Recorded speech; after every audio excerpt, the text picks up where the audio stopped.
அண்மைய காலங்களாகவே இலங்கையில நிறைய கொலை சம்பவங்கள், குற்றச்சம்பவங்கள் எல்லாமே பதிவாகி வருது. இந்த சம்பவங்கள் தொடர்பான தகவல்கள் எல்லாமே வெளியாக இலங்கையோட பாதுகாப்பு எந்த நிலைமையில இருக்கு அப்படிங்கிற ஒரு கேள்வி அடிக்கடி எழுப்பப்பட்டு வருது.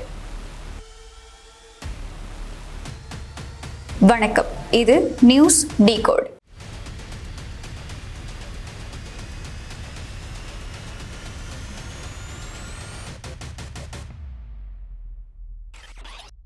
அக்குரேகொட இரட்டை கொலை சம்பவம். சட்டத்தரணி ஒருவரும் அவருடைய மனைவியும் பொதுமக்கள் அடிக்கடி போய் வரக்கூடிய ஒரு பாதையில வச்சு ஒரு வாகனத்துக்குள்ள வச்சு சுட்டு கொலை செய்யப்படுறாங்க. இந்த சம்பவம் இப்ப வரைக்குமே ஒரு பெரிய பேசு பொருளா மாறி இருக்கு எங்களுடைய நாட்டுல. அக்குரேகொட சம்பவம் தொடர்பா நாளுக்கு நாள் நிறைய தகவல்கள் வெளியாகிட்டு இருக்கு. இதற்குரிய சந்தேக நபர்கள் கைது செய்யப்பட்டு அவங்க கிட்ட மேற்கொள்ளப்பட்டு வரக்கூடிய விசாரணைகள் மூலமா பல அதிர்ச்சி தரக்கூடிய நிறைய விடயங்கள் எல்லாமே வெளிவந்துட்டு இருக்கு. அந்த வகையில இன்றைய தினமும் இந்த சம்பவம் தொடர்பா ஒரு கைது நடவடிக்கை மேற்கொள்ளப்பட்டிருக்கு.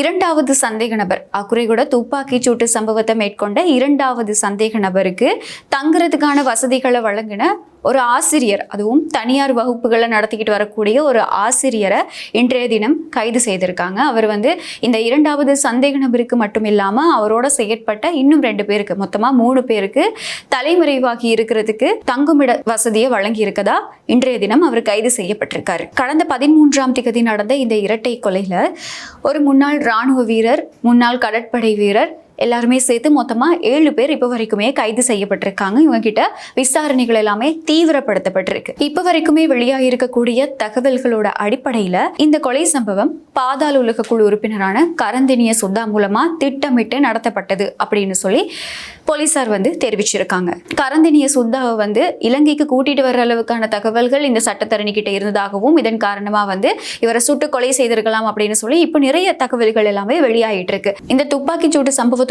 தொடர்புடைய பிரதான துப்பாக்கிதாரி 46 வயதுடைய சுனில் ரஞ்சித் அப்படின்னு சொல்லப்படக்கூடிய நபர் அண்மையில கைது செய்யப்படுறாரு. கைது செய்யப்பட்டு இவர்கிட்ட மேற்கொண்ட விசாரணைகள் ஒரு விடயம் தெரிய வருது. என்ன அப்படின்னா, இவர் ஒரு முன்னாள் ராணுவ வீரர் அப்படின்னு தெரிய வருது. 2009 காலப்பகுதியில இவர் ராணுவத்திலிருந்து சட்டப்பூர்வமா விலகி இருக்காரு. அது மட்டும் இல்லாம மிக மிக முக்கியமா இவர் போதைப் பொருளுக்கு அடிமையாக இருக்கக்கூடிய ஒரு நபர் அப்படிங்கிற விடயமும் இப்போ வெளிவந்திருக்கு. இந்த துப்பாக்கி சூட்டு சம்பவத்தோட இரண்டாவது சந்தேக நபர், இரண்டாவது துப்பாக்கிதாரியாக பார்க்கப்படக்கூடிய நபர் கைது செய்யப்பட்டாரு. அவர் ஒரு முன்னாள் கடற்படை வீரர். இவர் ஒரு முன்னாள் கடற்படை வீரர் அப்படிங்கிற விடயம் இதுக்கு முன்னாடியே செய்திகள்ல வெளியாகி இருந்த நிலையில இப்போ என்ன சொல்லியிருக்காங்க அப்படின்னா, தென் மாகாணத்தை அடிப்படையா வச்சு நடந்த 20 கொலைகள்ல இந்த முன்னாள் கடற்படை வீரரான இரண்டாவது சந்தேக நபருக்கு தொடர்புகள் இருக்கு அப்படிங்கிற ஒரு தகவலை போலீசார் இப்போ வெளியிட்டிருக்காங்க.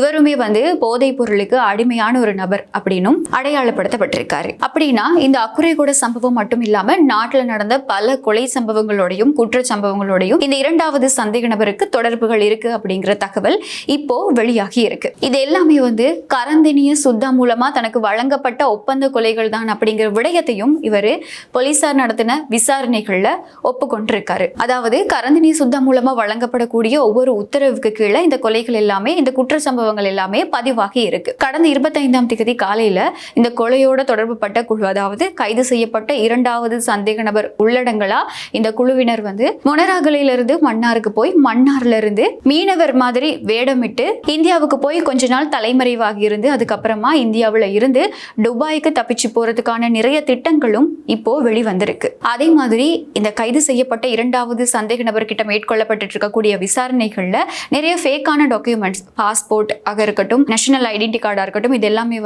ஃபேக்கா செஞ்சிருக்கிறது அது எல்லாமே போலீசாரால கண்டுபிடிக்கவும் பட்டிருக்கு.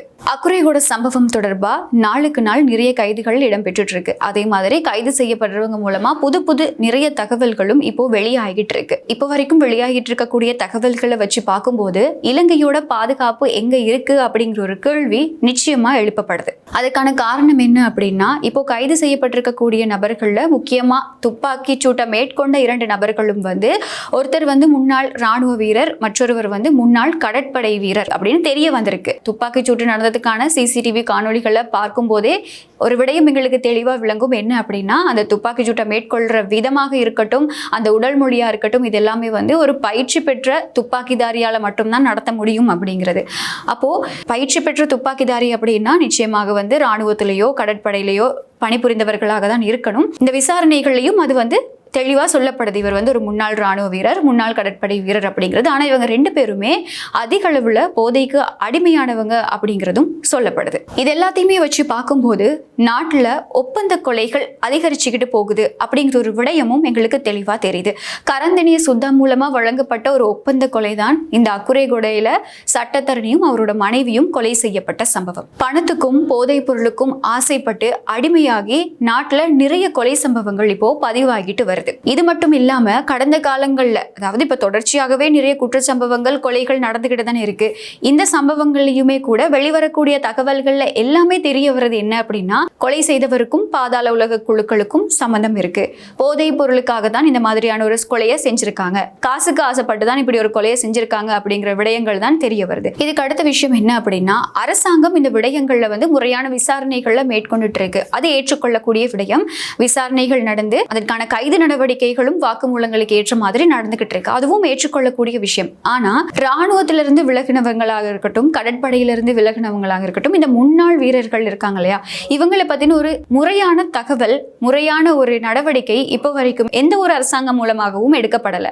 ராணுவத்திலிருந்து ஏதோ ஒரு காரணத்துக்காக விலகக்கூடியவங்க என்ன பண்ணிட்டு இருக்காங்க, அவங்களுடைய நடவடிக்கைகள் தொடர்பாக நிச்சயமான ஒரு தரவாக இருக்கட்டும், ஒரு நடவடிக்கையாக இருக்கட்டும், அரசாங்கத்தோட அவதானம் அப்படிங்கிறது இந்த விடயத்துல இருந்தது அப்படின்னா, இப்படி ஒரு குற்ற செயல்ல இந்த ராணுவ வீரர்களாக இருக்கட்டும், ஏனையவர்களாக இருக்கட்டும், போதைப் பொருளுக்கு அடிமையாகி இப்படி இன்வால்வ் ஆகிறத வந்து குறைச்சி கொள்ளலாம் அல்லது தடுத்து கொள்ளலாம் அப்படிங்கிற ஒரு விடயமும் இங்க வந்து முக்கியமா பார்க்கப்படுது. இந்த மாதிரியான நிலைமையில தான் துப்பாக்கி சூட்டுக்கு இலக்காக உயிரிழந்த சட்டத்தரணியோட ஜூனியர் லாயர்ஸ் 2 பேரும் வந்து இப்போ போய் போலீஸ்ல முறைப்பாடு வழங்கி இருக்காங்க. என்ன அப்படின்னா, எங்களுடைய உயிருக்கும் வந்து பாதுகாப்பு இல்லை, எங்களுடைய உயிருக்கும் அச்சுறுத்தல் இருக்கு அப்படின்னு சொல்லி ஒரு தகவலை, ஒரு முறைப்பாடை வழங்கி இருக்காங்க. ஆகவே இது இன்னும் அதிகரிச்சுக்கிட்டே போகுது.